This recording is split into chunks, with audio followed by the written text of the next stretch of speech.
আপনার পাশের মানুষটি হাসছে, কিন্তু ভেতরে ভেতরে সে অন্য কাউকে ভালোবাসছে, আর আপনি জানেনই না। আজ এমন কিছু সত্য বলবো যা হয়তো আপনি নিজের জীবনেও দেখেছেন, কিন্তু বুঝতে পারেননি। সেক্স এই শব্দটা শুনলেই মনে হয় এটা শুধু পুরুষদের বিষয়, কিন্তু বাস্তবতা হলো নারীদের সেক্স পুরুষের চেয়ে অনেক বেশি গোপন, অনেক বেশি পরিকল্পিত এবং অনেক বেশি বিপজ্জনক। একজন মেয়ের যখন সেক্স ওঠে সে বদলে যায়, কিন্তু কিভাবে বদলায়, কোন লক্ষণগুলো দেখলে আপনি বুঝবেন, আর সবচেয়ে বড় প্রশ্ন, তারা তখন কি করে? এই ভিডিওতে এমন 5টি সংকেত বলবো যা 90% মানুষ চোখের সামনে দেখেও মিস করে যায়। মনোবিজ্ঞানীরা বলেন একজন নারী যখন পরকীয়ায় জড়ায়, সে প্রথমে যা করে সেটা হলো সে নিজেকেই জাস্টিফাই করতে শুরু করে। সে মনে মনে বলে, আমি কি ভুল কিছু করছি? না, আমার সঙ্গীই তো আমাকে বোঝে না। এরপর শুরু হয় গোপনীয়তার নতুন স্তর। ফোন লোকানো, হঠাৎ হাসি, রাতে দেরি করে ঘরে ফেরা, এগুলো স্পষ্ট লক্ষণ, কিন্তু প্রিয়জন বিশ্বাস করতে চায় না। আপনি কি কখনো এমন কাউকে চেনেন যার মধ্যে এই বদলটা দেখেছেন?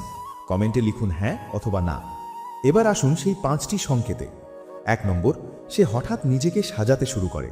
নতুন পোশাক, নতুন পারফিউম, কিন্তু সেটা আপনার জন্য না। 2 নম্বর, ফোনে পাসওয়ার্ড বদলায়, স্ক্রিন আড়াল করে রাখে। 3 নম্বর, সংসারের প্রতি আগ্রহ কমে যায়, মেজাজ খিটখিটে হয়ে পড়ে।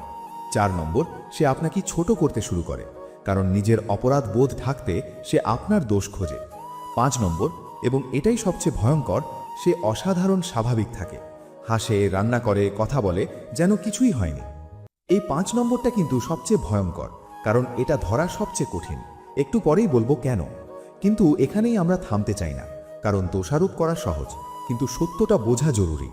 বেশিরভাগ ক্ষেত্রে পরকীয়ার পেছনে থাকে মনের একাকিত্ব, মনোযোগের অভাব, সম্পর্কে বছরের পর বছর ধরে জমে থাকা অব্যক্ত কষ্ট। সংসারে যখন দুজন মানুষ একে অপরের কথা শোনা বন্ধ করে দেয়, তখনই অন্য কেউ সেই ফাঁকে ঢুকে পড়ে।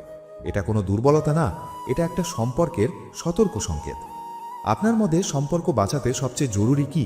কমেন্টে আপনার একটা কথা লিখুন, আমি প্রতিটা কমেন্ট পড়ি। তাহলে সমাধান কি? সমাধান হলো আগে থেকেই সচেতন থাকা। আপনার সঙ্গীকে সময় দিন, তার কথা মন দিয়ে শুনুন, এবং সম্পর্কে শুধু থাকবেন না, বরং প্রতিদিন নতুন করে ভালোবাসুন। যে সম্পর্কে সম্মান আছে, যত্ন আছে, আর খোলামেলা কথা বলার সুযোগ আছে, সেই সম্পর্কে পরকীয়ার ঠাঁই নেই। মেয়েদের সেক্স উঠলে তারা ছেলেদের কাছাকাছি থাকতে চায়, ছেলেদের সাথে সেক্স চ্যাট করতে পছন্দ করে, তবে যাদের স্বামী নেই তারা মাস্টারবেট করতে বেশি করে।